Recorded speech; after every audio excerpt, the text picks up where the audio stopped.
When you hear the word nuclear, you probably think about massive intercontinental rockets that detonate with extreme force, wiping out everything in sight.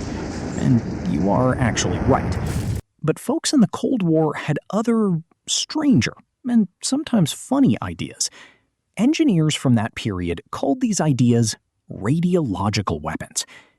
In 1948, after the bombing of Hiroshima and Nagasaki, the U.S. was very excited about the use of radioactive material for military purposes, so they gathered some high-level nuclear enthusiast engineers and put them to work on a new kind of weapon, radiological weapons.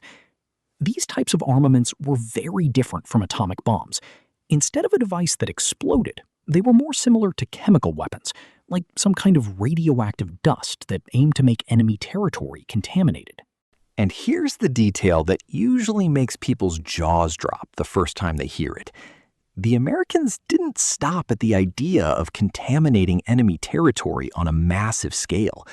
They also looked into making an invisible assassination weapon, capable of killing slowly without leaving obvious evidence. Despite it looking like a good idea, at least for the U.S., for years, it sat locked away inside America's nuclear program, one of the best-kept secrets of the entire Cold War. And the Americans weren't alone. Britain, right after testing its own first atomic bomb in 1952, started exploring the same territory. Fortunately, within about a year, the British had basically abandoned the program. Not out of moral mercy, but because they realized handling a weapon like this in the field was a logistical nightmare.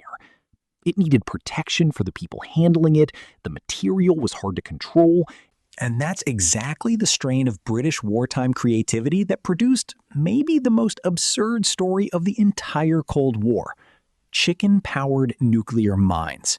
Yes, you heard that right. In the 1950s, Britain developed an actual program called Blue Peacock, designed to bury nuclear devices under the plains of northern Germany, ready to be detonated in case of a Soviet invasion. Yeah, sometimes British comedy can actually be funny. The problem was the cold. Underground, in winter, the device's electronics risked freezing up and failing. The solution engineers came up with was as practical as it was surreal. Seal live chickens inside the mine's casing, right next to the nuclear core, using their body heat to keep the circuitry warm long enough to work. As absurd as it may seem, the project got remarkably close to production. In 1957, the British Army actually ordered 10 units, before it was fortunately scrapped the following year for political reasons. Luckily, none of these weapons were ever used on a large scale. The Americans, the Soviets, the British all studied them, tested them, and in some cases even came too close to producing them. And then, almost every time, pulled back. Not out of mercy, simply because a weapon that contaminates land for years is a weapon you can't control once it's out of the bag. It hits everyone, no matter who's holding the trigger.